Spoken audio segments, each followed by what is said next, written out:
Popcorn World.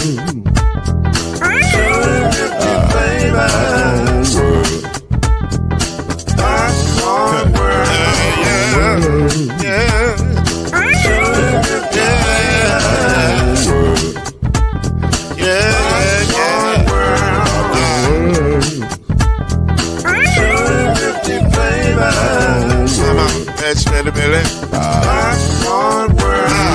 Can I make you move now? Yes, I can. So you can get this move in the back of a can. Put the big Robin World and the holes in your hand. Popcorn World. 250 flavors gonna make you smile. 250 flavors gonna make you smile. 250 flavors gonna make you smile. I said popcorn make you smile. Ah. Popcorn World. Popcorn World. Popcorn World. It's a popcorn world. It's a popcorn world.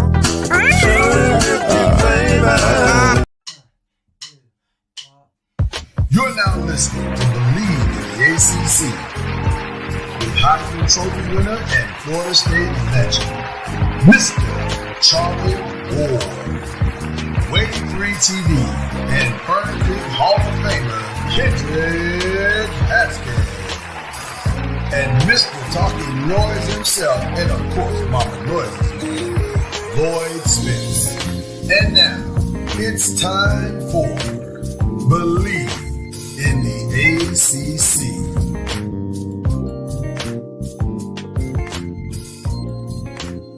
This isn't a flu game. Neither one of us are sick. So you can't call it that. But it's going to be interesting. This is going to be an interesting game for sure. So, yeah. But we're here, bright-eyed and bushy-tailed. That is the great Kendrick Haskins. I am Lloyd Spence. This is Bleav in the ACC. My camera is a mess, so I'm going to adjust while you talk, Kendrick. How you doing today? I'm doing great. Your camera doesn't look as bad as some of these coaches on the ACC conference call every week. That's true. That is very true. I mean, my guy Leonard Hamilton, he looks like he's at the bottom of the screen. He's got this much headroom on there. So Leonard don't do technology. No. He's past that stage in his life. We're done with that. We're done with the technology in our lives. Technology. But I'm here. You know, like I said, we here. We're going to try to make it work. I don't know if I've done any better. I may have made it worse. Because I can't tell what's going on here. Okay. Let's see. Let's open it and see. We'll be surprised together. Oh, yes, totally off. That looks all right. Well, I'm not supposed to have all that on the side. But I'll make it work. You just keep talking. Listen, we got a great show for you. Believe it or not. Despite all these technology issues and adjustments that we're doing on the fly, we got a great show for you. There you go. There you go. Yeah, you look fine. All right. You look fine except for that beanie you got on. No, the beanie is what makes the show amazing right now. I'm looking at my New York beanie. Plus, it's my last day for the beard show. Beard's got to go. You shaving the beard off? Well, I got to clean it up a little bit. I like it rugged sometimes. And Mama Noise actually loves it rugged. She loves the ruggedness of it. She loves it. But I can't introduce a brand new show on the podcast network with a raggedy beard. So I gotta clean it up. She likes the roughneck. She like a roughneck. You know what I'm saying? Need it in the morning, middle of the night. Is that roughneck? I need a roughneck. Oh, I need a MC Light. Yeah, okay. I guess that's MC Light cut. Yeah. So I get it. I'm with it. I'm with her. I like being a roughneck. You know. I also like a latte from time to time. So it's weird. It's a weird dichotomy, but but we're here. We're gonna do our very, very best. We got a good show planned for you, a fun show. While we were gone, some things were happening. It's in the ACFC. Cooper Flagg had himself a pretty good game. Huh? Cooper Flagg had himself a pretty good game. Cooper Flagg is still Cooper Flagging it. Is he right now? I would say he might be a far and away the runaway rookie of the year, but I don't know if that. I mean, not rookie of the year, but player of the year. But I don't know if that's true because Ace Bailey's playing great. Yeah, with Cooper Flag right now, he's got to be he's going to be the front runner because he's got the headlines, he's got the highlights, and he's projected to be the number one pick in the draft. So and it's a TV show. At the end of the day. So you may be right about that. But it's interesting. Duke is playing some really good basketball, which is to the surprise of really no one. Right, that roster is loaded. Right, but to the surprise of everyone, so is the University of Louisville. Yes. Don't look now, but the number 2 team in the conference is the Louisville Cardinals. And like it's far and away the second best team in the conference. Right now, they are far and away the second best team in the conference and playing at a high level. Now, for whatever reason, it has not translated to being ranked. Maybe it's because of Louisville's seasonal start, although I thought the seasonal start was actually pretty good. I mean, they went to the tournament. They went over to the Atlantis tournament and played extremely well. Just had a couple of little hiccups here and there, but all things considered, they played well for the entire season. They're on a 7-game winning streak. I don't know what gets you into the top 25, but you would think that would. I think if they beat Virginia on Saturday, that should do it. They'll at least crack the code. Yeah. But what are your thoughts about a team that we thought at the beginning of the season? Well, when their injuries happened, let's be really specific. When their injuries started, we thought, okay, this is obviously not going to be the season they expected. Mm-hmm. They're going to take several steps back. And it was a learning curve, a small little learning curve. Yeah. Ironically, the learning curve was around the Kentucky game, which I'm sure they hate. But nevertheless, a learning curve. But what are your thoughts about where they are now? Like, this is kind of wild. I mean, they're playing fantastic. I mean, they're getting great play, and it's a different guy every night. I mean, yes. Against Syracuse, it was Chucky Hepburn. Against Pittsburgh, it was Rain. It was Rain, and then against was it Clemson before that? It was when Javon Hadley went off for 32 points, and so it's a different guy every game. And the thing that's impressive about them, because the ACC is down this year, but they're not barely winning these games. They're winning these games by double figures every year. 100%. Yeah, and so that's dominating and it's taking care of business when you are the better team. And I think it says a lot.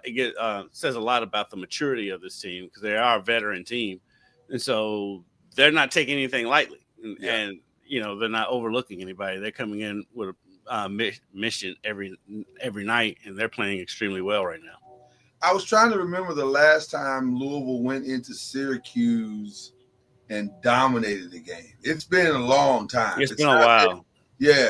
Most of the Syracuse games have been either a loss or very, very, very, very. Yeah, they got some question. They got a questionable call in the game last year. Last year they were robbed. Don't do that. Don't questionable call it. They got robbed. They completely robbed last year, but they left no doubt this year. Right. Yeah, they didn't leave it in the refs' hands this year. So Pat Kelsey seems like the right guy for the job.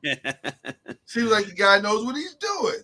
Yeah, and it's great. It's great to see life in the Yum Center again, and the crowd's going crazy. And they was doing a defense chant the other night, and I was like, I've never heard. I don't think I've ever heard a defense at a U of L game. So, yeah, they're reinvigorated, and there's energy in the program, and there's energy in the fan base. Well, it's also the energy of the men's team seems to be contagious because the women's team, don't look now, but they are now also trending in the right direction. This young team is playing its best basketball or trending in that direction. Massive win versus Georgia Tech the other night. I'm gonna be honest with you. I didn't see that one coming at all. And don't look now, but they are also the number 2 team in the conference, and that may not be.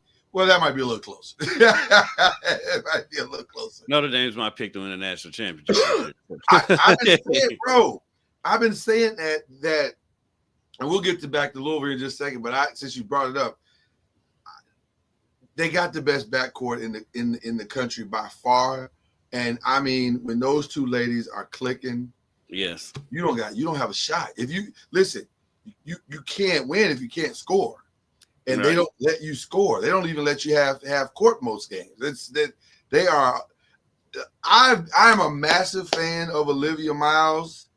I have become a massive fan now because of last year of Hannah Hidalgo, and I'm telling you, those 2 ladies together are beastly. They are just a problem. Must-see TV. Yeah. Oh, yeah. They put on a show. Yeah, when Notre Dame's playing, you have to watch. You have to stop what you're doing and watch because they are. If you love the sport like we do, and this is going to be sacrilegious to her fans, we'll probably get stoned for it.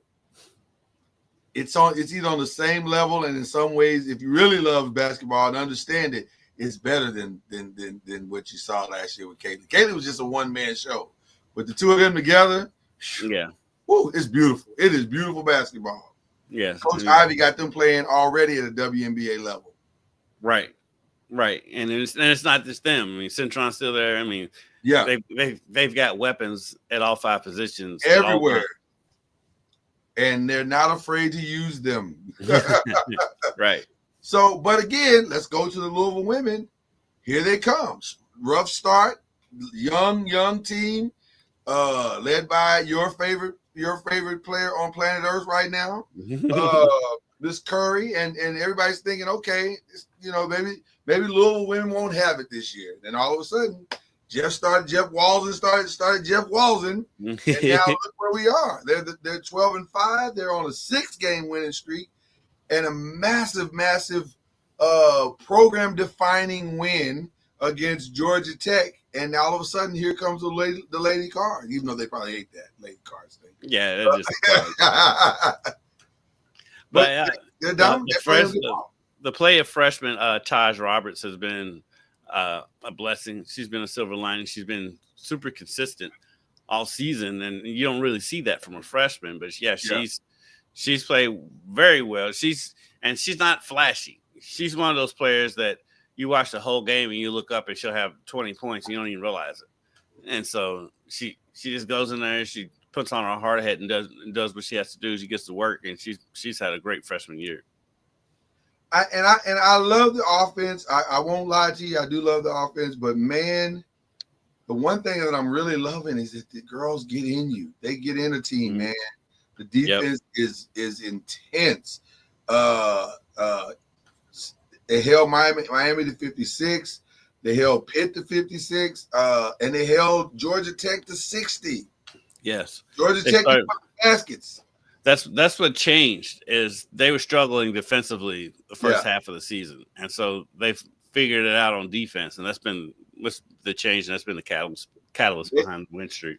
They are embracing their identity. They understand. They're starting to understand how they have to win games.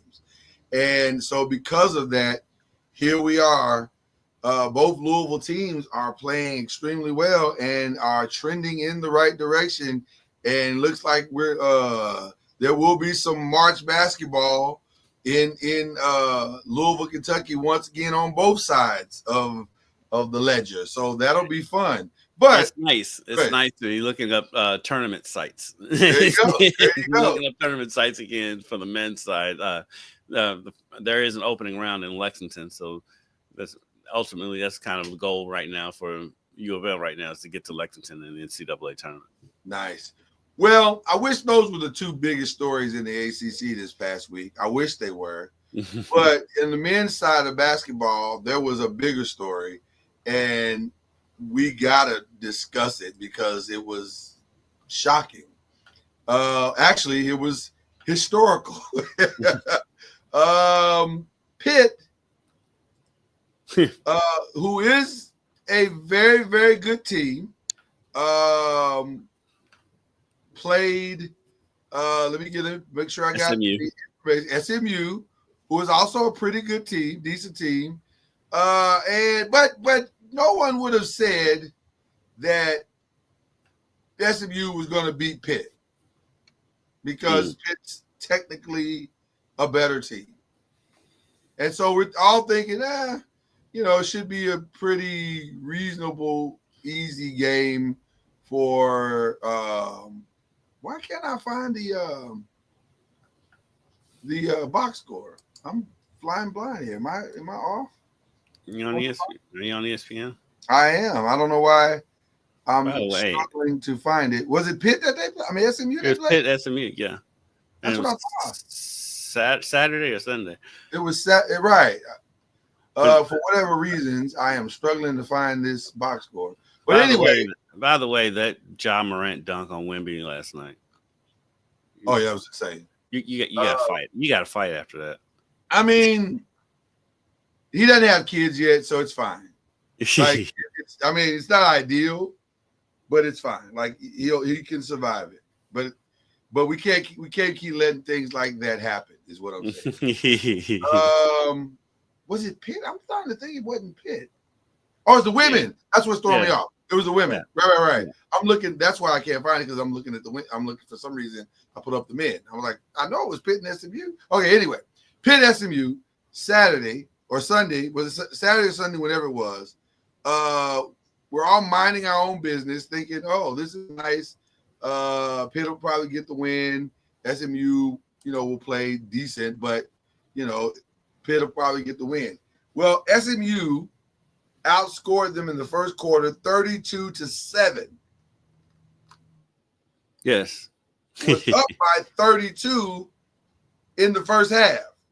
Yeah. And everybody's going, what is going on? I think the first half ended 49 to 18 or something like that. 49-18. And all of us, and we're thinking, wow, man, Pitt ain't got it today. Well, and the third quarter happened. Well, apparently Pitt didn't know what time the game started because they mentally got there late. But they got there and proceeded to stage the largest comeback in NCAA history. A 32-point turnaround fueled by, wait for it, what'd you say, Kendrick? The third quarter. A third quarter where SMU scored how many? Same amount as we did. Us and SMU had the same amount of points on that game. They outscored them 28-0 in the third quarter. How is that possible? How do you go a whole quarter and not score anything? And then they backed that up with the fourth quarter. Yeah, they scored 10. It was outscored them 26-10 in the fourth quarter. So they outscored them in the second half, 54-10. That's insane. That is insane. Talk about a tale of two halves.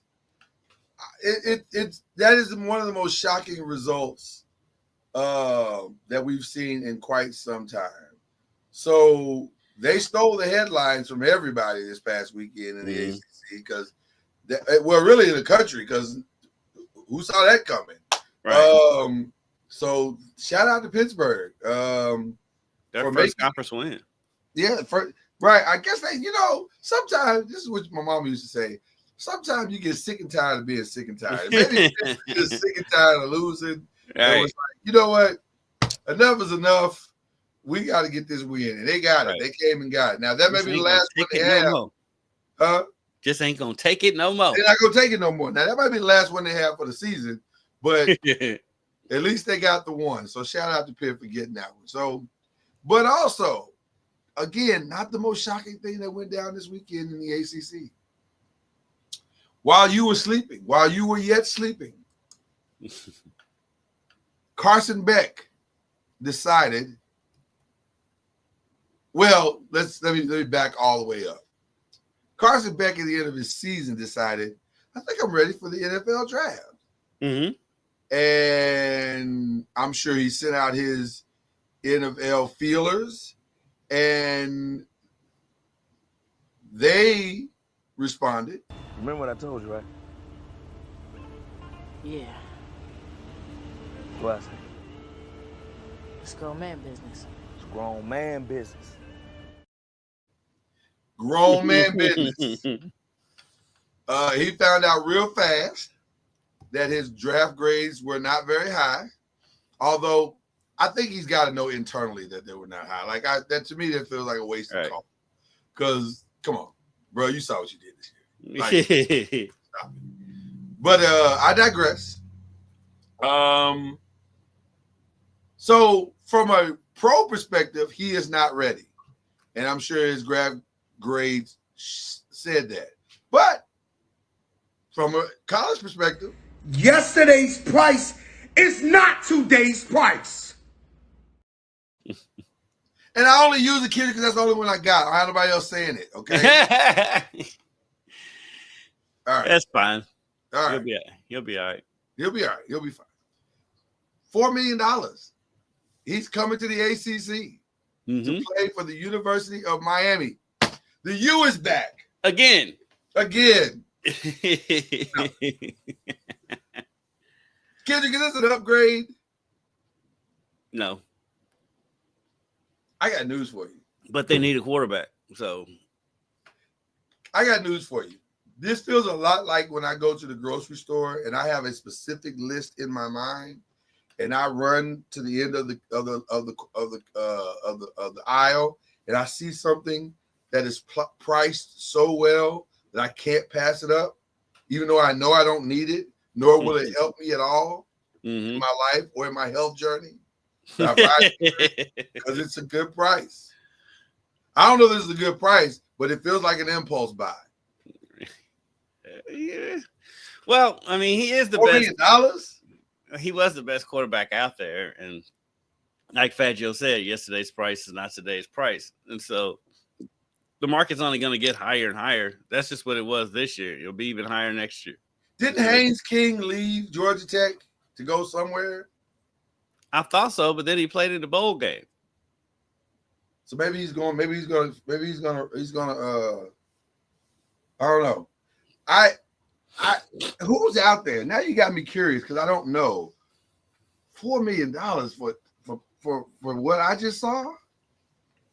If I'm the boosters and I'm part of the alumni or the NIL committee, I got questions. like I said, he's rated as the best quarterback out there in the transfer portal. So okay, so I'm asking you, Kendrick Haskins, is he the best quarterback out there? I mean, he's going to be a Heisman candidate coming into the season. Really, you think so? Yeah, but that's he was a candidate coming into this season. That's going to be more because of the team he plays for, right? It's not going to be because of. I mean, he was a Heisman candidate coming into this season. He was, and he quickly dispelled those rumors.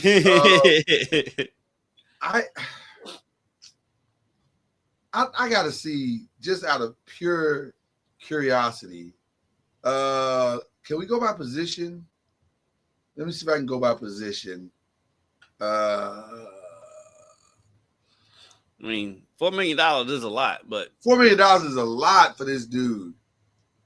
But he got it. I mean, listen. First of all, what I also want to say to what he did, shout out to him for getting the bag, because the bag wasn't coming in the pros. He wasn't getting that bag in the pros. He was gonna. I think he was headed toward being an undrafted free agent. Somebody would snatched him up. I do not think so. I'm gonna be honest with you. My draft grade for him was undrafted free agent. I didn't see, because the thing is, like when you look at the quarterback class this year, the quarterback class isn't very deep. So somebody would have picked him up late. But I think he's getting more money at Miami this year than he would have gotten in the NFL. 100%.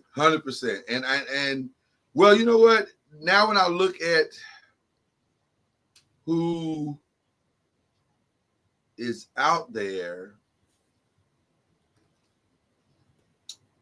you look at, okay, so Carson Beck, John Mateer went from Washington State to Oklahoma. Fernando Mendoza went to Indiana. U of L got Moss from U of L got Moss from USC. That's a good pickup, by the way. That's a really good. Oh yeah. He'll play well in that system. Yeah, because Pierce Clarkson left. He went to Ole Miss, I think. Yeah, Ole Miss. Malik Murphy went to Oregon State. What is it about Oregon State that people like? Is it just because it's available? Is this is an option? It's an option, and they have a winnable conference. That's true. That is also true. I don't know. It is a weird thing to me, but nevertheless, he's in Miami now. So when Miami plays Florida State, it'll be Thomas Castellanos versus Carson Beck. Yep. Or what I like to call a battle of the Mhm. and shout out to Jacob Payne who said is also coming off a major injury. Also true. Mm-hmm. I don't know. I'm glad we have a quarterback that does this podcast that can speak to this situation much better than we could. Charlie, can you hear me? I know I'm frozen on the screen. Can you hear me? Yeah, I can hear you. Okay, great. Carson Beck to Miami for $4 million. Your thoughts? To me, it's a waste of money. Wow. Because he's coming off an injury. Wow. One, and it's an arm injury. Yeah. So Right. His throwing arm. his throwing arm. To me, that sounds like an overpayment. Good for him. Just say that it's good for him to be able to Great for take him. advantage of that. Yeah, but I don't think that he's worth that much. Agreed. They didn't pay Cam Ward that much. I don't think. No. But And then he's again, not Cam Ward. Right. But then again, like who's giving these numbers though? Because sometimes we don't know what their actual number is because there may be some markers in there. I mean, some things that he has to hit in order for him to receive that type of money. But if he gets $4 million, they offered him $4 million. To me, that's just saying that they're desperate. Well, it's Miami, so yeah. They are clear. It feels desperate like to be back. Yeah, it feels like desperation to me. It right. It's giving Cleveland Browns for sure. That's Jacobs. That's not mine. But it's definitely giving Cleveland Browns. I don't understand it other than to say maybe they in their pipeline they don't see a path to stay afloat or to stay at least where they are other than to do this. But if you saw Carson Beck play this past year, unless he cleans a lot of that up, they just wasted $4 million. All right, because his O-line, his O-line wasn't very good this year. And so if they want him to be better, they need to invest. They need to invest in the O-line too, because that was an issue. I was gonna say they're not gonna be good this year. They weren't great this year. It just didn't look. You just couldn't tell because Cam Ward was so great. So I don't know what Carson Beck thinks he's walking into. Right. Well, yes, I do. He's walking into $4 million and living in Miami. I do know what he's walking into. But you do want to walk away from the game healthy, which it doesn't feel like that's going to happen. But $4 million. Yeah, there has to be some incentives in that deal because that's a lot of money, man. There's a lot of money. And the agent probably could have embellished the numbers too because it makes the agent look better. Correct. That's what I said. I don't know if those are actual numbers. For them to fork out $4 million for a quarterback that's coming off surgery. And to me, I mean, he was good in some moments, and he was bad in some moments. Mm-hmm. Yeah. For Georgia, I'm not sure why he didn't go back to Georgia, but $4 million. I Georgia wasn't understand gonna that. write him a $4 million check. Like why? So, Right. like that to me, if you're not competing against someone, why would you give them that, or at least attempt to try to give them that much money? That's a lot of money. But it's a very Miami thing to do, though. It's on brand. For It's sure. right on brand. It's on brand for sure. Not that Miami has historically played their players. We're not saying that at all, because. But I'm just saying it's on brand. Those, what's the old saying? If you know, you know. You know. Right. So I don't know. We won't give any early predictions, although this one feels like a no-brainer, a layup. But I'm shocked. I was shocked at the number. I was like, wow, that's Miami really wants to stay, or at least try to stay in where they are. And I get it. That's the nature of the beast right now as it relates to competition. You got to buy your way into the game, and that's what Miami's trying to do. But I know the number. I don't think the number that Louisville gave Moss was that much. No. I haven't heard the actual number, but I know it wasn't that much. And I think he's the better quarterback between the two of them. Yeah. Also, you could also be looking at what Miami's trying to see is to make sure that they have a well-established quarterback, so that if they need to go and get some other players,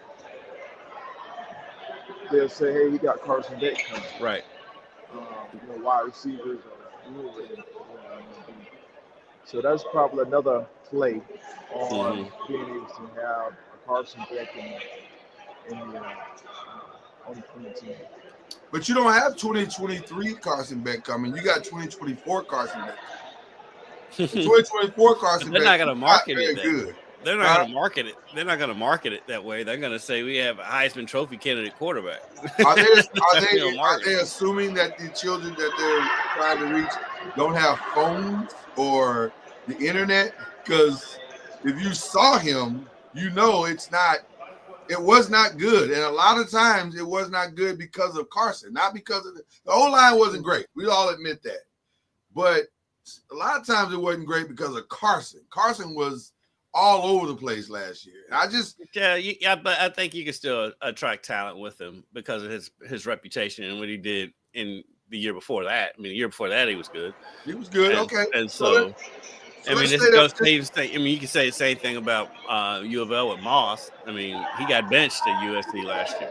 So, but they're going to market him as a Heisman Trophy candidate. And so that means that's just what you do. And also he's coming from, a top program. And so, like if you go to a top-notch, quote-unquote, program, and you come from those schools, you automatically seem to have some cachet, because you came from, whether it's an SEC school or whether it's a Big Ten school or whether it's one of considered a blue blood in a sense. So I think that plays a big part when you start looking at rosters. Yep. Because you say, oh, USC's recruiting or right. whatever school is recruited him and had him on the team, then he must be. Not knowing, not looking at the dude got benched for another guy. Right. It's not that issue, but maybe he has some talent enough to be there. Then he has, all he needs is another opportunity. And it's a, it's a risk, it's a gamble, but that's what you need to do if you're going to be able to progress. You can't stay status quo all the time. Right. Scared money don't make no money, Lloyd. Well, that's true. Now, I can't argue with that. Apparently, Miami is never scared. But good luck with that. I think he's good. I do think he'll be okay. I think he'll be fine in that Miami offense. I mean, because the one thing about Cam Ward is Cam Ward was very confident in his arm, which led to many interceptions. And I don't think Beck. I think he's going to protect the ball more than Cam Ward did. I just don't think he's going to be as electrifying as Cam Ward. Well, he didn't last year, by the way. I'm not going to compare them two because Cam Ward is, arm talent. He had that. Yeah. The thing that made him really special was his ability to make plays. Mm-hmm. Plays weren't there, and so I think that's very important to, that's his success. I don't think Carson Beck has that kind of playmaking type of ability. See, I was trying to give him hope. I'm giving him hope. You have never given Miami hope on this show. Giving Miami hope. I have a hope in my house. But yeah, don't give him that hope. That hope is TCU. That hope you're trying to give is false hope. False hope. It's a false hope. You gotta give him something to believe in. Give him. I mean, they're rattled. I mean, they felt like they were back, and then they missed the playoffs. I mean, we gotta give them some kind of hope coming in the next season. Well, positive vibes. Speaking of hope, I want to give you some hope, Kendrick. You got some hope this past week in another ACC related story. The former Florida State Seminole, who is also the head coach of the Colorado Buffaloes, could in about an hour and a half be the head coach of your Dallas Cowboys. How about them Cowboys? That ain't finna happen. Kendrick, what about hope? Who said who in an hour and a half? What they doing? A press conference? Lloyd just talking. I'm being facetious. Lloyd just running his mouth. I'm trying to give, like he said, Kendrick. Charlie. I'm trying to give Kendrick hope. And that job's gonna go to Kellen Moore, and they'll still be the Cowboys. Well, Vegas, staying in purgatory with 8 or 9 wins every year. Well, Vegas has it Dion as the favorite to be the next head coach. Are you sure? Last I saw, they had Kellen Moore as a favorite. Oh, did it switch? Okay, I remember. Like he's the huge favorite. Listen, as much as I would love to see Dion in Dallas, just purely for the entertainment value of it all, You just talking a bunch of bull junk. Right. I don't believe for 1 second. Dion's not. He's already. I think he's true to his word. I mean, if he's not, then of course we all can go back on our word. I'm not. You're right. That, but to me, he is so fit for college. Yeah, 100%. Like he's made his mark in the Little League. He started in the Little League, went to high school, then went to college. He is so fit for the youth. I'll just say that. It would be hard for me to see him get down with professional athletes because some of them they don't want mentors. I mean, they are different. They're different these days. I'm just gonna say that. And I can't see Dion, holding his tongue, especially in press conference. So I guess you would like that part if you were, media, right? Because you're gonna get some authentic Dion, some authentic whatever it is. But I just can't see him making an impact in the professional ranks the way he's doing in college. Right. He's a mentor, and by the time they get to the NFL, they're not looking for any more mentors. They're not looking for father figures. They've already got them at that point. So I think he's best bet. His best fit is college because he can mentor so many kids. And he's a great mentor for these kids. And so I think he's meant to be in college. And I think that was all for show which Yeah. No, wait a minute. This is where I disagree. He gets his minority candidate. Well, yeah, he definitely satisfied the Rooney Rule, but this is where I would slightly disagree. If there was a path for Deion to coach those boys, I think he would absolutely take it. But also, not just to coach the boys, but to give those coaches on his staff the opportunity to be able to make more money than they've ever made in their lives. So I think that is true. I say in their lives, but as coaches is what I mean. The coach that is on his staff now, some of them have never made what they could make if he got to the Dallas Cowboys or something like that. So I think he would do it for that reason. Them guys that you're talking about, them guys already been in the pros. Well, I'm saying I'm not, but not as coaches though. I mean, the coaches, his offensive coordinator, defensive coordinator, they've already been in the pros. And they came from the pros to college. Yeah, I'm speaking more about the guys that followed him from Little League to Jackson and from Jackson to where he is now. Them dudes were in the pros. That's what I'm saying. Like as players, you know, a lot of those guys he played with, or as players, in the area. And so I just think, I mean, of course, I'm an advocate for doing what's right. I just think he's a great fit for college. He's a wonderful fit.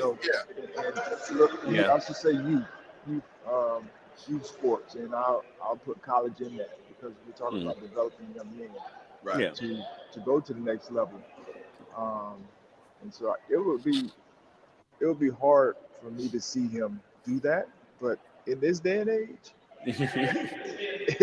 it would. And it is the Cowboys, because I mean, he has a home there. He has a home there. It's the mecca for the NFL, and the most talked about and the most publicized team. And we know Deion loves the spotlight, and so I can see if it was offered, I think he would take it if it's offered. But I don't think it's going to be offered. I think they're going to go with Kellen Moore anyway. The two things I hope he doesn't do. I hope he doesn't take the job, and I hope he doesn't try to connect the job to his boys. I think his boys have proven that they're NFL players, and now they should go prove that they're NFL players without him. Yeah. And to stand on their own 2 feet. I think Shiloh's going to be just fine. In fact, I think Shiloh's going to be actually a really good pro. I think if he were to go to Dallas, that's the one that they would end up with. No question. It wouldn't be Shedeur. They're not going to get Shedeur, and they're not in position to get Hunter. But getting they get Shiloh. Guys is too hard. That's entirely too difficult, and you'd have to give up way too much to pull it off. Mm-hmm. So it's just not even feasible. But he could absolutely get Shiloh if he went to the Cowboys. But I think he should not do it, and let those guys become the professionals that they're going to become. I think they're both going to have great professional careers. Shiloh is really a lot better than what he has, I think, put on the field. I think he's faster than people think that he is. He definitely loves to hit. He loves. That's great to say he hits, unlike his daddy. Right, he loves to hit more than daddy hit. So I think he's going to have a really good NFL career. I'm low key. I'm hoping we can steal him late. We need a back end hitter to protect. He's safety. More of a safety than he is a corner. He's for sure a safety. He's not a corner. I think he's not a shutdown corner, but a strong safety. Yeah, he'll be good. So I think the guys are going to be fine. So you're hoping to get both Shedeur and Shiloh, huh? It wouldn't. I wouldn't be mad at it. I think we would now. Shiloh depends on where we take him. If we got other needs beyond Shiloh, so I don't want to take him second round. I mean, you have the only need you don't have is the number one receiver. You have that in Neighbors. You got number one receiver, but you need everything else. We need everything else. We need a lot of stuff, bro. I will say though, I like them, even though people shunned it. I like the move of keeping Dabo. I do too. No. I he's think a good coach. He's a good coach. because they just didn't have a quarterback. But he is a really good coach. I do like him. Now, Joe, we'll see. We'll see. I don't know. I don't know what to think about Joe. Joe is right now a C- GM at best, and that's being generous. He may be a D because you gave away Saquon Barkley, but the whole Saquon thing makes his grade drop every day. But here you almost have to give that grade an incomplete because number one, he wouldn't have gotten 2,000 yards this year in a New York Giants uniform. True. So, yeah, the Eagles have the best offensive line in the league. Right, the Eagles got the best. We don't have that offensive line, and so I get giving him away. I think it ultimately could be. It's always going to be viewed as stupid, and it probably is. But also, did they have a choice? Like we didn't have a choice. Like he was not going to be happy. I mean, he's just going to be going through the motions and probably be sitting out games and a whole bunch of stuff. They had a choice. They just made the wrong choice 2 years ago, and they paid Danny Jones instead of Saquon. But see, I've been defending that on different. They had a choice. I've been defending that on different platforms, and he would have been fine. Well, if he had his money, right? But here's the still to force his way out. I don't know. He seemed like he was happy there, though. No, he would have been fine. He wanted to stay. But here's the thing. Here's what people don't understand. The owner screwed Daboll and Joe Shane right from the start. Because when they got hired, he said, we couldn't have done more to screw up Dan Jones if we tried. So we got to give this kid a chance. Well, before they ever got a chance, first of all, they came in knowing who Daniel Jones was. No, they didn't. They just coached. Gettleman was in love. Remember that? I know, but they came in knowing who Daniel Jones was. They're not stupid. They just coached Josh Allen. Can y'all bring Gettleman back? No, we're good. We're good. Please. No, I love that dude. I'm not 100% sure we still don't have it. So we'll just have to see how Joe Shane does. But I love that dude. We got to get either Shador or Cam Ward, or you'll get one of them. Well, I don't know. You are in the draft, I think you'll get one of them. Well, I don't know because the Titans seem to be in position. You have the number 2 pick, right? We have the number 3 pick. Number 3, you'll get one of them. I hope so. You'll get one of them. Well, let me say this: there are stronger than more than just the rumors that if the Browns even look at Shador, Dion will leave Colorado and head to Green Bay and tackle Roger Goodell. So I think the word is going to float that Dion is not going to allow him to go to Cleveland. Yeah, which might be our saving grace. They'll pull an Eli Manning. Right. That's exactly what I'm hearing. But to that same point, they probably while they need a quarterback. Charlie, what are you grinning about? Because you have my favorite grin going on in your face right now. I'm hearing this at our annual Tallahassee Chamber breakfast. And so there's people coming by or leaving. Yeah, now you had that grin on your face that you usually have when you know something's right. Like last week when you shouted out your Florida State Seminoles player, but wouldn't let us talk about her earlier. It's the same grin. It does look oddly familiar, is what we're saying. I'm here at the old stomping grounds. Charlie, Civic Center. You'll be happy to know that the LIT starts. Well, it already started on Tuesday at the home site, but when they go to the neutral site, the shot clock will be installed. Will be in place. Yes. Can we just get them installed in all the schools? And I talked to Mail's coach, the other day, and I asked him, I was like, "How will it affect y'all?" He's like, "It won't, because we practice with a 24-second shot clock." 100. That's what I keep telling people. If you're gonna play against it, good coach is gonna practice. Like regardless of where it is, they're gonna make it happen. Now, if you're not a good coach, then you will sit there and complain and won't prepare for it and whatever the case may be. But good coaches, like I be in these meetings, they be talking like the coaches aren't good. Like they're not going to prepare themselves if they have a shot clock or not. Yeah. I said, and if Like, you're not they playing with a can't shot clock, adjust. I think it's okay to come to the 80s. If you're not playing with a shot clock, then you're going to prepare that way. Yeah. Right. You know, so And like the schools around here in the inner city, in the city schools, they'll be fine. They all get up and down the floor anyway. It's those counties, it's those schools out in the boonies that don't have any athletes. yeah, Those are the ones that's going to want to keep the shot clock. Don't want to have a shot clock. Yeah, it's not going to have any effect on the play in the LIT. Everybody here gets up and down. And that's the thing, it's just a consistent flow. Yeah. Well, let's jump into one of our final subjects of the day, which is exciting to me. On Monday, going to have a national championship game, gentlemen. And it's going to be the Ohio State Buckeyes, who will feature a lot of guys that are going to play on Sunday and a coach who staved off being fired. Maybe. Are you kidding me? It's still Ohio State. They're crazy, man. He should never be on the hot seat at all, ever. Dude loses 2 games a year. Right. If that. One, most years. It's insane.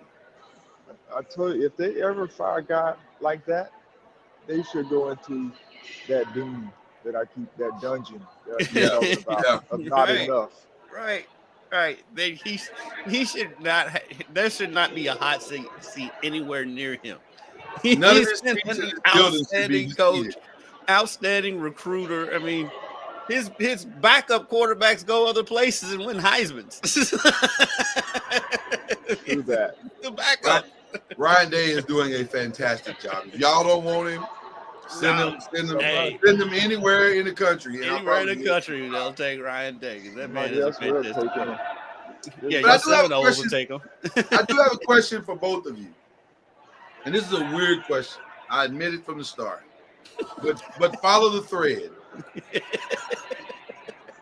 Is Marcus Freeman about to get Brian Kelly fired?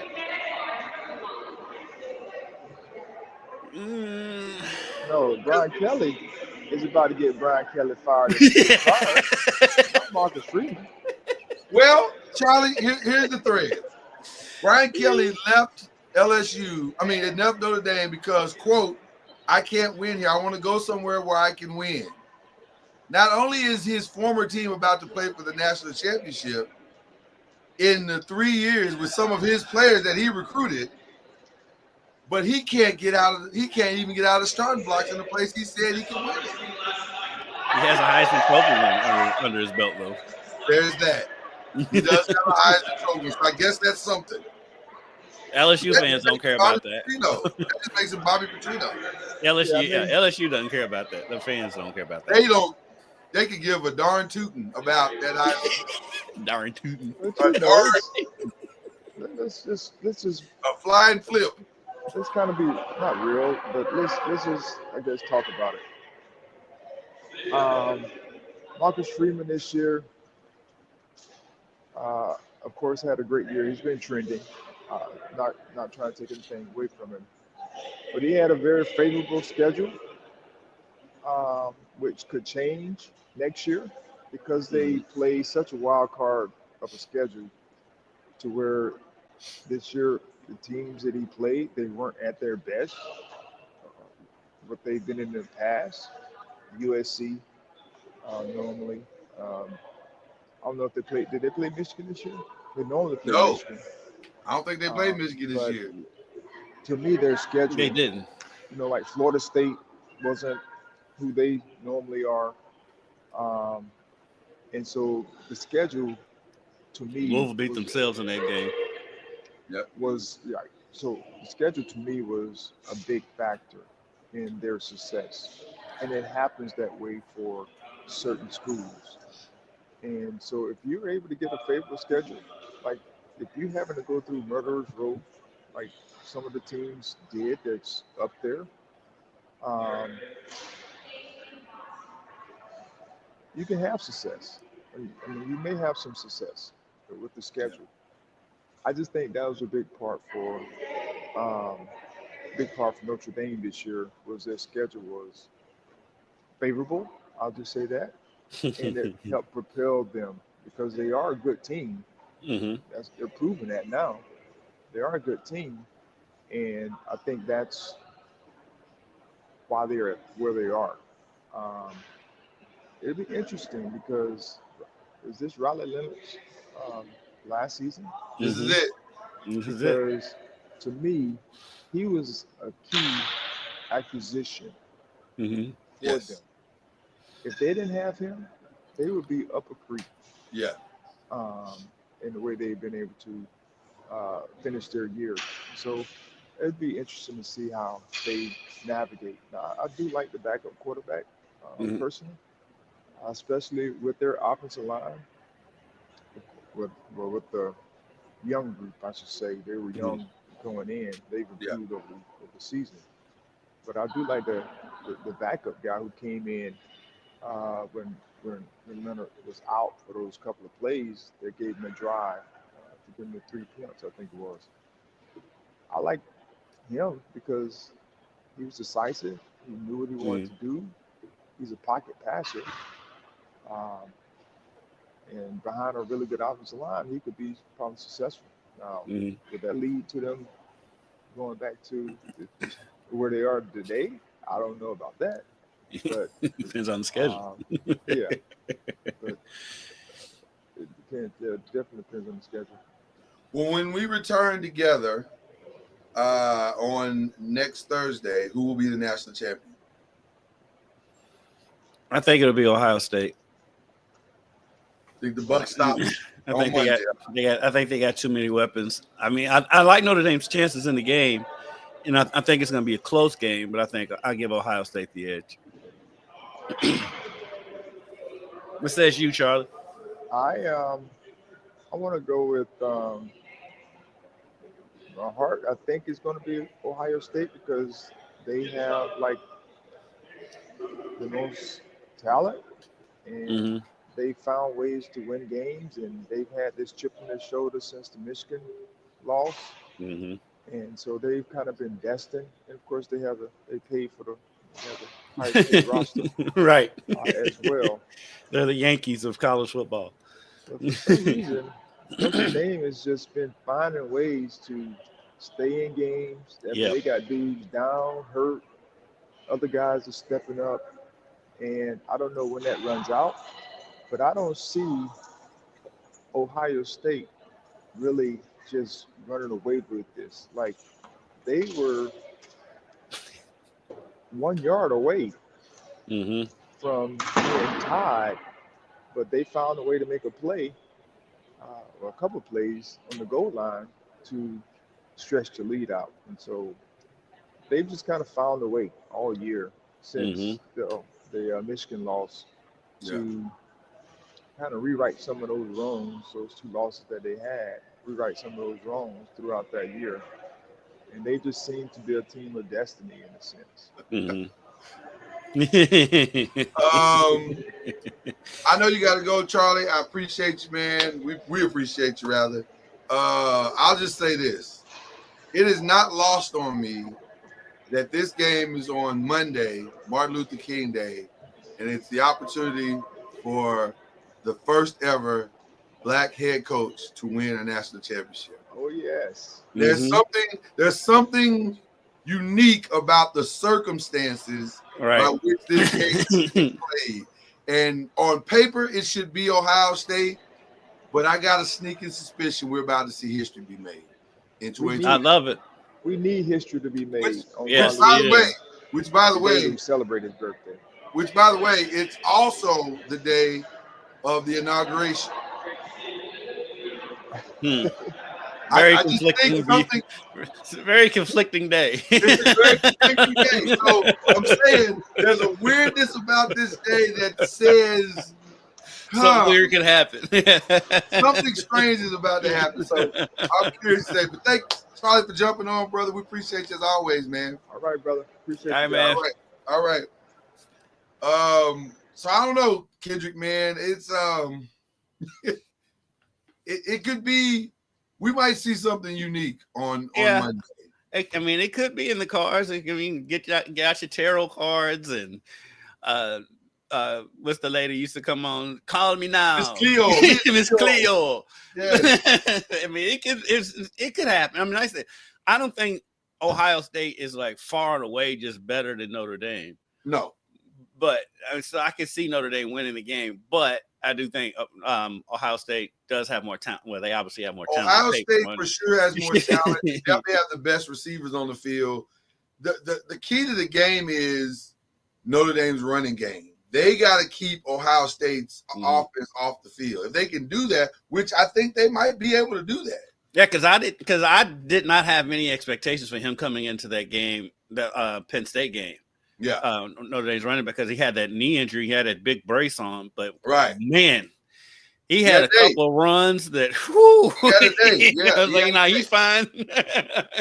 and sometimes momentum and heart can win a championship. It can. It absolutely can. You can out-heart a team, and they're not a young team. They're a veteran team that's been around, and they want to cap some things with this. You know, I think it's going to be a much, much closer and better game than people have any idea it could be. I don't see a blowout, though I wouldn't be surprised by a blowout.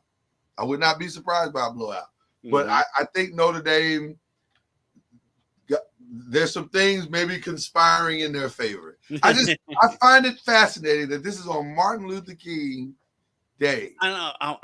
And shout out to Marcus Freeman. I think he's a great coach. I wish he would embrace it a little bit more, though. Yes.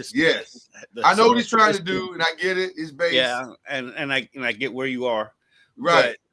But, I mean, this is all with y'all, brother. This is a story.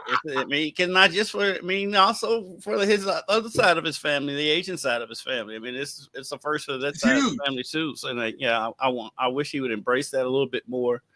And so, And by the way, saw a picture of him and his wife and his mom.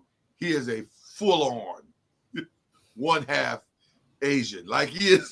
I was like, oh, your mama's Asian. Like she ain't. Yeah, he's Tiger Woods. Yeah, he is Tiger Woods. I was like, oh, she's Asian or whatever he's. Right. He's not an Asian or no. He's full on.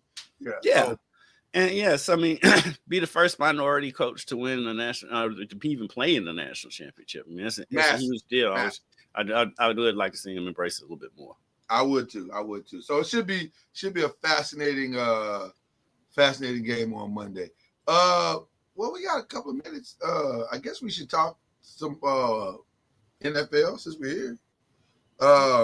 First of all, I want to give a shout out to the Commanders and specifically Diami Brown, North Carolina's own Diami Brown. Yeah, he had a hell of a game. Who had a day this past weekend. The brother balled out.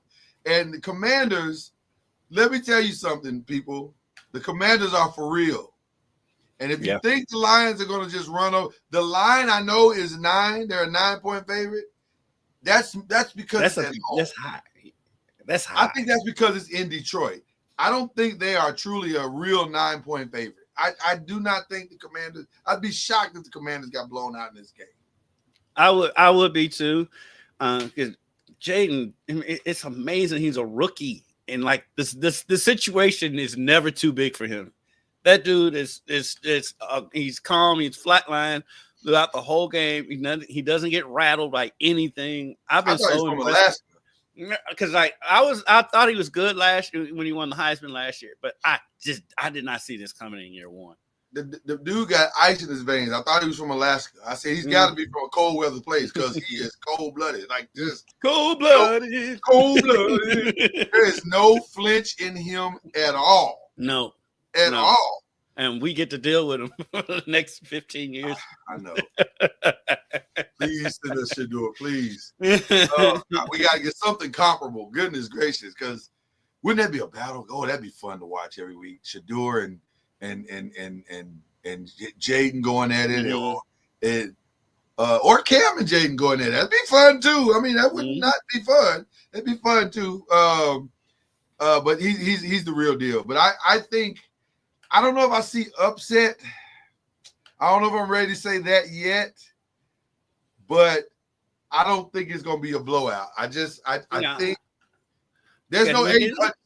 And Detroit has so many injuries that, it's very possible. The upset's not out of the question. I'm going to take Detroit in the game, though, because they are so overwhelming. But, I mean, Washington's not going to just lay down. Well, and the other thing is the running game. It's the running game of Detroit and I'm hearing that David Montgomery will be back. Montgomery is going to be back. And so that 1-2 punch right there. Yeah, that might be a little. It's a if lot. You can't get on the field, you can't win. Right. Right. And so, which brings us to the Bills and the Ravens. Let's say the Bills and Ravens for last. Let's say the Bills and Ravens for last. We'll go Texans Chiefs. You think they can go in there and do it? I don't trust that defense because I think a lot of that was just Herbert having an off day. Even though I don't put all that on Herbert either, because 2 of those interceptions went right off receivers' hands. I'll just say this. I hate that Andy Reid has had a week off because that's the real problem. When you give Andy Reid time and that team time to heal, he's ready. He'll be ready. They were banged up, so that week they needed that week. Yeah, he will absolutely be ready. You think Kelsey retires if they win it this year? Yeah, I think. And I wonder when he retired. I do. That's what I wonder about Mahomes going forward. Is when he's gone, Andy Reid might hang it up too. I mean, Andy Reid ain't got too many years left in him on the sideline. Then what happens with Mahomes? That's when it's going to get interesting. Then you find out what kind of player he really is. Yeah, and I think he'll be fine. To be honest with you, I do think he'll be fine.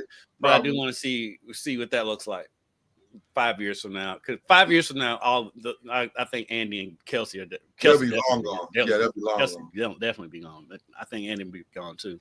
I'm going to take the Chiefs. I'm taking the Chiefs at home. Solely because it's at home and it's Mahomes. And I don't trust that Houston's defense. I mean, they haven't been that good all year. And Mahomes, I don't think the Chiefs aren't going to give them the ball. Yeah, what a time to speak. I mean, Mahomes ain't throwing 4 interceptions. I don't think so. I just don't think. Yeah, I just don't think so. If the Texans had all of their weapons, I'd give them a better shot. But I just don't think they can win a shootout of any kind. Ironically, most of the teams that are having to try to win this weekend are going to have to win with ball control. Yep. And the Texans are one of those teams. They're going to have to figure out how to Joe Mixon and those guys are going to have to try to figure out how to keep Mahomes on the sideline if they want a shot. Mm-hmm. Eagles and Rams. Man, look. I like the Rams, man. I like the Rams. I think the Rams can win whatever way you want to play this game. Yes. And if it's a shootout, I'm definitely going with the Rams because I don't trust Kellen Moore's offense. The Rams want to shoot. The Rams want to shoot out. Yeah. I mean, and once they got healthy, that's all it was with them all season was just healthy. Yeah. Once they got healthy, when they've been 100%, when they have both Puka and Cooper Kupp out there, man, and our guy Tutu, because I mean Tutu contributes a lot to that team too. Yeah, and so I'm going with the upset. I'm taking the upset. I think the Rams go in there and they're gonna beat Philadelphia. I am leaning toward that myself. You know what? We'll stand on that hill together. Yeah, I'll bring. I mean, you're wrong. The Eagles are tough, and if Saquon gets going, like you said, you can't win the game if you're not on the field. Right. The Eagles can definitely. Which is the way the Eagles got to ugly this game up to win it. Yeah. But if they try to, that's what they did against Green Bay. Because I mean, as bad as Green Bay played, Philadelphia didn't play much better. They just didn't turn the ball over. Right. I just don't think you can win throwing the ball 13 times. That's it. No. Yeah. The Not official against the pastor Rams, you can't. The official pastor annoys me to just booed us. That's wild. I've never seen a pastor boo me. On the podcast. The Eagles fans are. So I'm gonna stand up there with you and go the 6. I would not take that 6. I wouldn't touch that 6 with a 10-foot pole. But I think the Rams could pull this off, which brings me to Bills Ravens, which is basically a toss up at this point. But I got news for you. I don't think the Bills are going to see the field that much.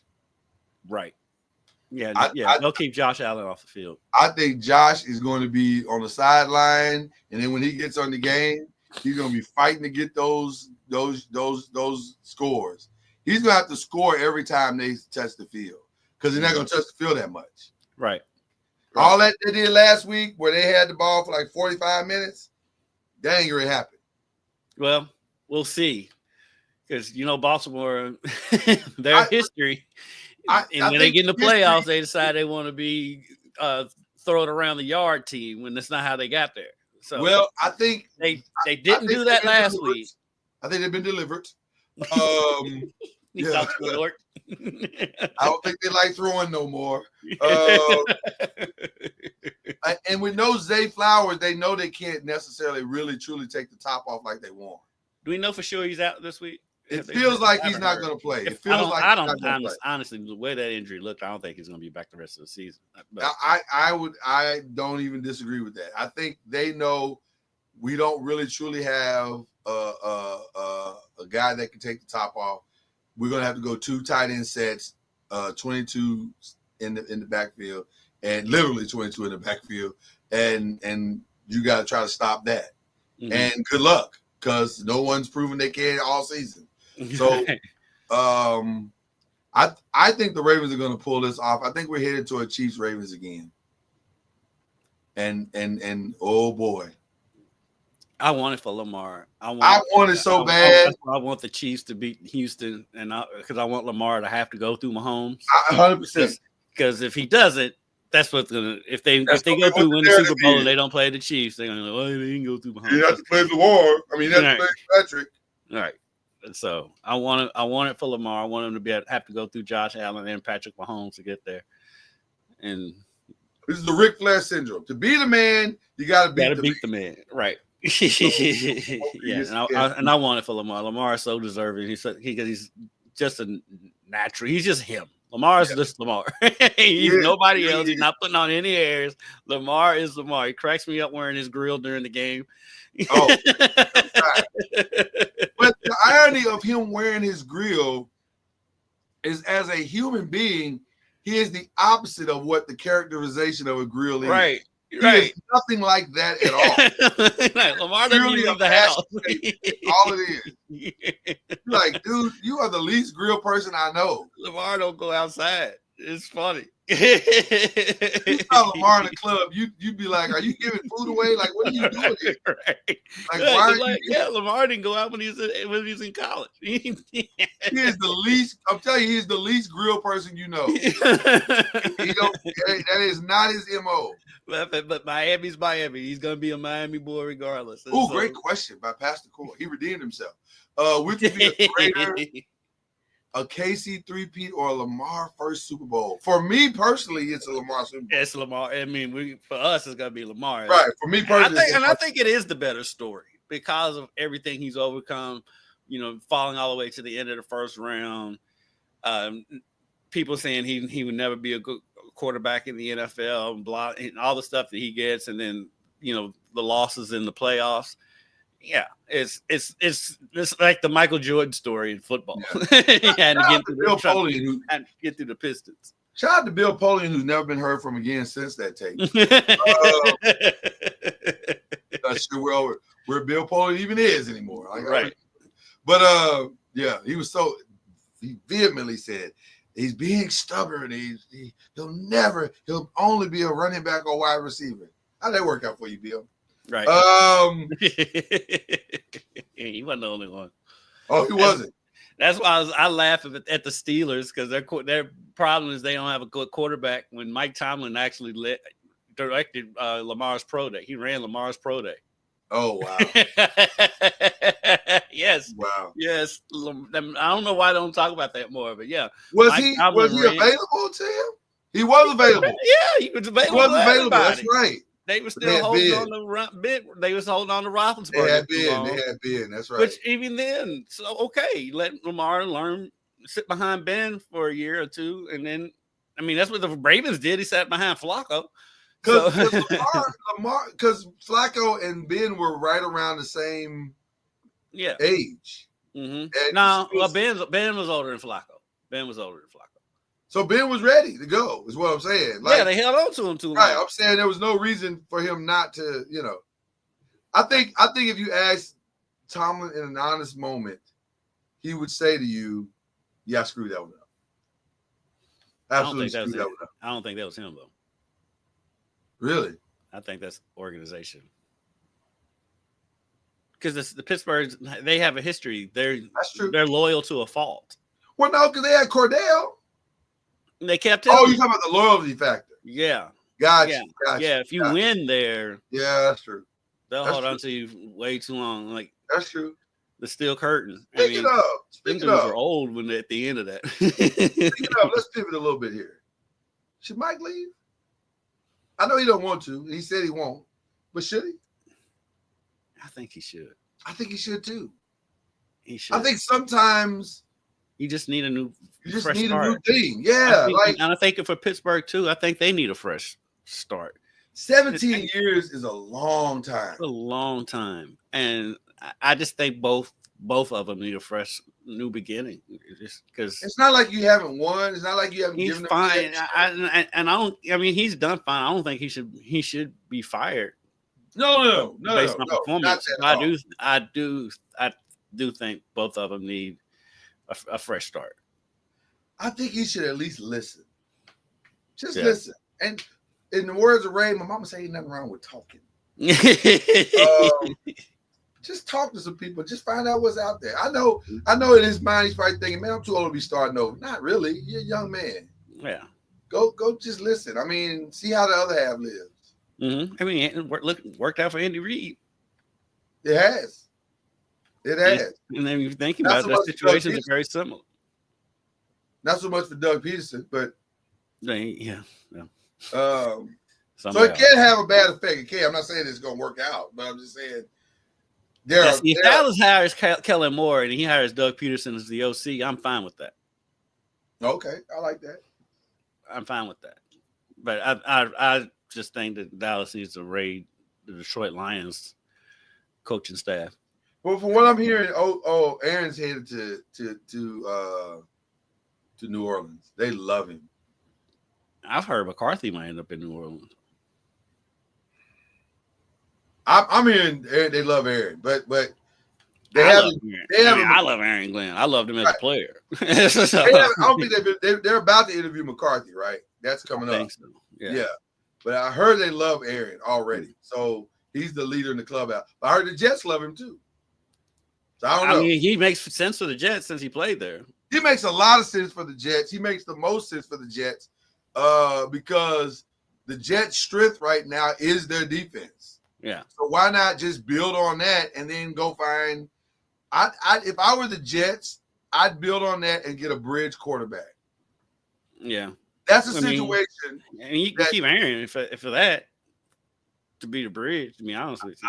I no, because Aaron needs to be the voice of the room. Aaron Glenn, not Aaron Rodgers. He needs to be the voice in the room. And if Aaron Rodgers stays, now Aaron Rodgers is the voice in the room. And I don't think Aaron Rodgers has it anymore. I just don't. I think he's done. But I think if you just I'm just talking about on the field as a bridge. Well, Woody don't want him. I think Woody hates him. Yeah, Woody hates him. So he absolutely hates him. He said, I wanted to fire him week 4. Yeah, you wanted to bench him in week 4. I'm sick of this dude. Well, because he's hijacked this franchise. But I mean, the thing is, though, you knew he would. That's why when all that was going down, they could have gotten Lamar. Listen. Lamar was a free agent. Listen, it's not like the guy didn't come in with his guns out when he came through the door. Right. You know what you give me my receivers, give me my receivers, give me my coordinators, and back away from the football. I mean, that's how he came through the door. That's how he came in. Yep. So I don't know. I don't know what you thought was about to happen. Like, that's what he does. Right. That's why Green Bay was like, get out. Yeah. They had to wrestle the gun out of his hand. But they like that girl that always wants to date the bad boy, thinking they can change him. Right. That's what the Jets were. Yeah. They thought they could change him. Aaron Rodgers ain't changing. And, He'll change. And now you're homeless. He's gonna change the way he wants to change. Right. You Now, ain't gonna now change. you're homeless. You let him move in with you, and now you're homeless. That's how it's happening. I like Aaron Glenn in the Jets. I like Aaron Glenn in the Saints. I like Aaron Glenn anywhere, if I'm being honest. I mean, I'm a he'd be big good with fan your of Cowboys. Yeah. He'd be great with your Cowboys. Again, the strength of the team is the defense. Who better to coach that defense than Aaron Glenn? Right. So I don't, whoever gets him is going to flourish. But it's going to be interesting to see where he goes. McCarthy in Chicago. What do you think about that? It's stupid. But the funniest thing with me was when Dallas wouldn't let them talk to him, and then after they got off McCarthy and went to Pete Carroll. I'm like, you're just determined to have an old man running your team. And Pete Carroll's as old as he gets. I think Jerry likes guys who aren't going to push back. That's why it's going to be Kellen Moore. And that's and it's I just Deion's going to push back. Deion's going to push back. That's the number one reason why it's going to be somebody else, because Deion ain't going. What you're not going to do is bully Deion. He ain't going to let you do that. No. And Deion, I don't think Deion wants to coach in the pros. And so I think all of that was this classic Dallas and Jerry doing the splash thing to get the headlines. That's all that was. And you got your minority coach interview out. He got his Rooney Rule satisfied. Tremendously satisfied. And got headlines for it. I don't think Deion's going to be the coach of Jerry's team anyway. That's, low key. I mean, it's amazing enough that Dak's a quarterback. He was fine. He's always been fine with that because he had Quincy Carter. But here's what's also interesting. And now I'm going to float my own hot take. You ready for this? We get Shador. Deion's dream could come true. What? Because if Dayball doesn't have a good season, yeah. Deion's dream could absolutely come true. But I think he'll have a good season if Dayball has Shador and Neighbors. If Neighbors stays healthy, and Tracy has been more than a serviceable running back. And Wandale's been pretty good too. Wandale has got better. He's got to stay healthy. By the way, I didn't know this, but Neighbors and Wandale are like this. They are like they love each other. Neighbors speaks glowingly about Wandale. I mean, when in my interactions with him when he was here, he's from Frankfurt, right? Which is wild. He's a great kid. He's a super nice kid, so I can see how that happened. Is he the far and away best football player that's ever come out of Frankfurt? Out of Frankfurt, yeah. I can't think of one other football player that's come out of Frankfurt that's been good. So I mean, he's the best athlete, period. Come out of Frankfurt. Yeah, that's very true. So listen, we're setting up for an incredible weekend of sports, as this time of year tends to provide. Playoffs are going to be great. The NBA low key has been great. I know, and I know we're running out of time, but I just want to touch on that real quick because absolutely, because you keep hearing all the negative stuff. Oh, they shoot too many teams, and the bashing about the ratings being down and all that stuff. And I'm like, man, all it is a marketing thing. Because low key, if we're gonna be honest, NFL ain't really all that great right now. There's like 4 or 5 good teams, maybe 6, and that's it. And there's no parity whatsoever in the league, and all the games in the playoffs have been blowouts except for the Washington Tampa Bay game.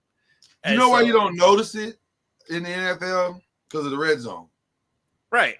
The red zone is designed to make you think that the league is far better than it actually is. Yeah, and plus all the games come down to the wire most of the time, and so it makes it exciting. I'm like, a good finish does not mean it was a good game. It just means it's a good finish. You can have a terrible game, but it has a good finish at the end. There's parity, but of the mediocrity perspective. Like it's mediocre parity. It's not like dynamic parity. Like you don't have a lot of great teams that are doing great. No. Subpar teams playing subpar football, but it looks good when you only play the highlights. Right. But the NBA has been good all season. The games have been exciting. I mean, they're close, they're high scoring. And like people complain about the scoring. I'm like, that's just dumb. And like I think a lot of people who complain about the NBA don't even watch the NBA. Yeah. So the NBA has been fine. It's been fun. It's been fun to me. I've watched more of it this year than I have in a long time. I got the league pass, and I'm sitting there watching games all the time. I've watched more, and also I've been more invested earlier than I've ever been for some reason. I don't know why, but I'm really invested right now in the NBA and what's happening. And I think we're about to see some amazing things. I know we got to go. I know we do. I got it. But I got to ask you this question. Tomorrow, is Jimmy going to be playing on the floor? Yes. Or is something going to go down between now and tomorrow? He plays. You say he plays? I think he plays for the Heat. Wow. Because, like we were talking about, I think everybody's lowballing him because they know that he wants out. Yeah. So he's not like, we're not going to just trade him for anything. And so I think he plays tomorrow. Still one learning. Yes, Charlie is the coolest dude ever. And he is a phenomenal state championship winning coach. So there you go. He's fantastic. and his team's doing really well right now, even though he won't talk about it. Right. They're doing outstanding. They're playing some I think, I don't know. I'm conflicted because a part of me that thinks that they're going to have to take what's offered. And that's Sean. What's up, Sean? Sean Saunders. Okay. Hey, Sean. Still want to learn. I didn't know who that you done flipped on me, brother. He's from YouTube. That's why, because he's watching it through YouTube. That's what it is. Okay. But anyway, I think they're gonna work to do something today. I don't know if it'll get done today. That's the question. Because it's weird to have, you can't say the man's been conduct detrimental and bring him back and plug him right back into the lineup. That's weird. Because either he's conduct detrimental or he's not. The whole thing is by the way, I don't think that he is. You don't like what he's done, but he's not the true definition of conduct detrimental. So it's going to be interesting to see. And then the man just marched into his Pat Riley's office Tuesday and said, I want to be traded. What are we waiting on? So I don't be surprised if something goes down between now and tonight. The betting favorite right now is the Bucks. To me, the Bucks makes the most sense from a. Go ahead. Yeah, I think the Bucks make sense. Actually, Memphis makes sense. I think he said he don't want to go to Memphis. So. He don't want to go to Memphis, but also the Suns are making moves as if they want to get rid of. The rest of us don't. They want to get rid of Bradley Beal. That's what that is, and. They're probably looking for a third team. That's their problem. Well, their problem is Bradley Beal has a no trade clause. So, right. Well, that's what I'm saying. And Bradley Beal is already listed. And he likes living in Phoenix. Well, he's listed as 3 teams. He's already listed as 3 teams. He said, I would go to the Heat, but the Heat don't want me. But I also would go to the Lakers. I'd waive it for the Lakers. And what was the other team? It was another somewhere team. Warm, I bet. It was somewhere warm. So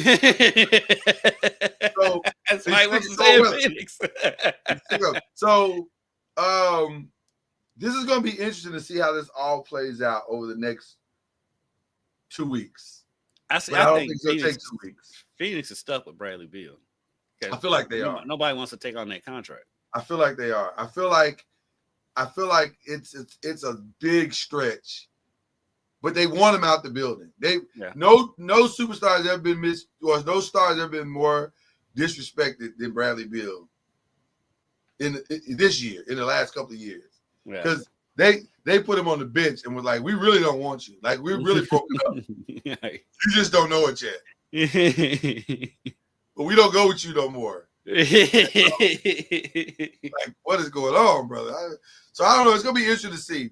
But this sounds like a show. Like it could be a show. Okay. Anyway, with that being said, let us give our shout outs for today. I'm wearing this shirt because when we were gone, the men of Phi Beta Sigma celebrated their 111th anniversary. Mm-hmm. And then today, the women of Zeta Phi Beta are celebrating their birthdays. Their Founders Day for them. Founders Day. Watch your timelines is all I'm telling you. It's about to get crazy. Every black fraternity and sorority was established in January. It feels like it feels like it every January. The timeline gets flooded by it. Yes. I just found out Jade Cargill is an AKA. I did not know that. Right. But it makes sense though. You know what Jade Cargill is, right? Yeah. Oh, it makes sense. It makes sense. It makes sense. It checks. Not hard to see that at all. I can see Delta too.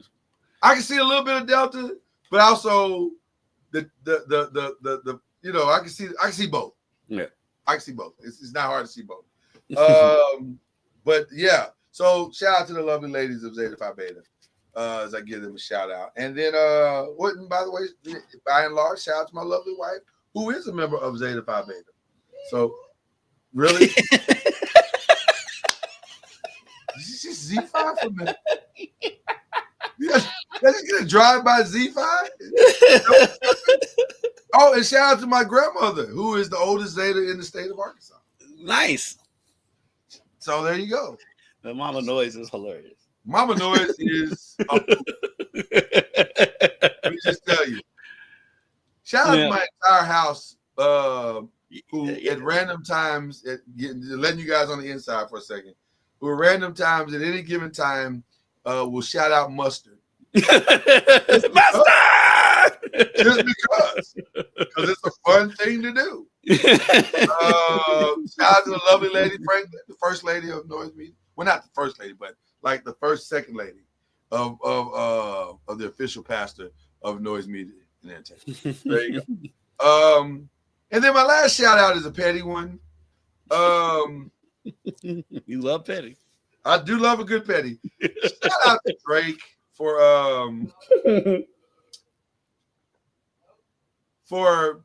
essentially bringing closure to his career. We are at the end of the Drake era. We are about to, and for those who don't understand what I mean, go look it up. When you file a lawsuit against people, and because they accuse you of something, well, the only way it's defaming is if it's not true. And the only way you find out if it's not true is through discovery. Mm-hmm. Congratulations, Drake. You've opened yourself up to discovery. And not just you, sir. Your entire camp. The whole team is about to be on discovery. Good luck covering it all up. Right. So shout out to you, sir. Good luck with your lawsuit. Hopefully it's not true. Hopefully, Listen, hopefully it's not true. But come on. Hopefully everything's on the up and up. Thoughts and prayers for everybody involved. Thoughts and prayers for your entire team. Mm-hmm. You're gonna need them. So those are my shout outs. Who you shouting out, Kendrick? On a serious thoughts and prayers. Our thoughts and prayers go out to California, everybody dealing with the wildfires out in California. U of L's quarterback, Miller Moss, lost his home. Really? And, yeah. And, oh, wow.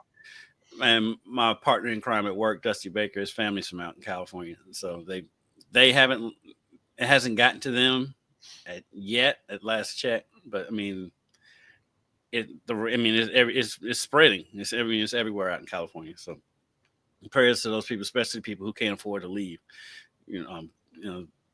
Thoughts and prayers, and whatever you can do to help. Please help them. On a brighter note, though, shout out, and I already mentioned it.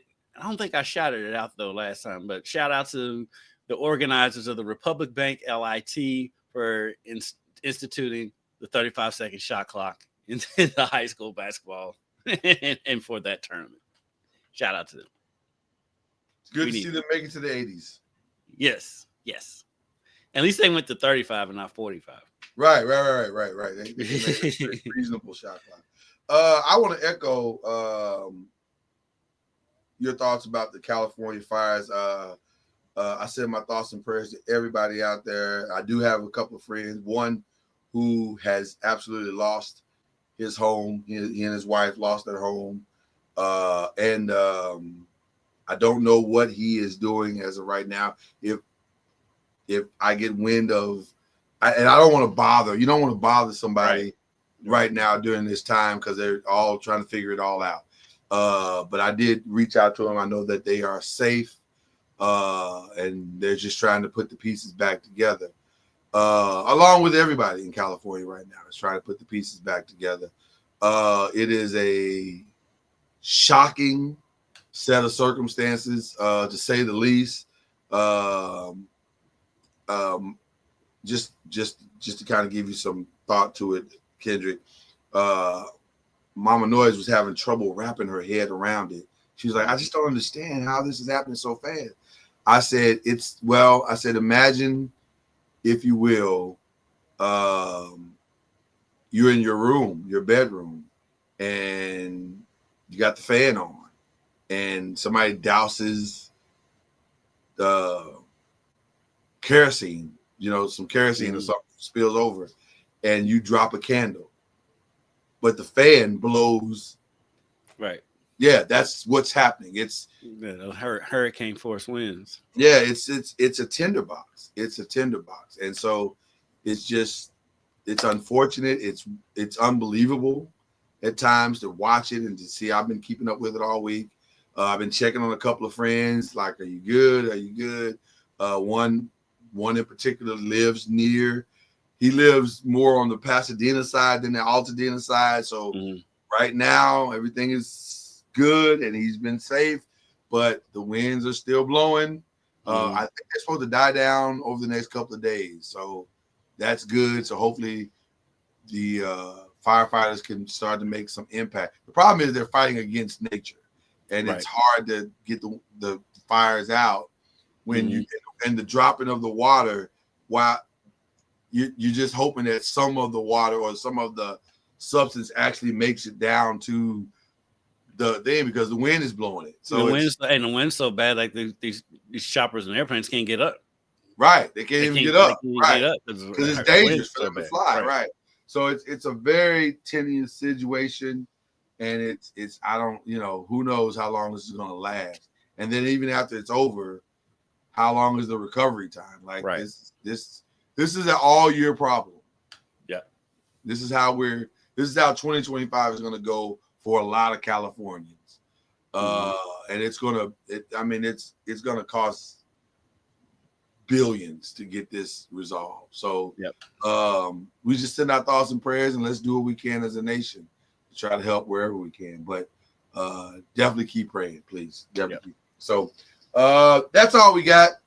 I think we've given you all we can give you today. And if you only knew what we were fighting through to give you this show. Love you guys. Love you for sure. Yes, appreciate every one of them. I'm just saying. Weird. All right. We'll be back to do it all over again next week. Enjoy your weekend and stay safe. Peace. You've been listening to Bleav in the ACC with Charlie Ward, Lloyd Spence, and Kendrick Haskins. Please like, follow, subscribe, and share from the Noisemakers page on Facebook and on YouTube.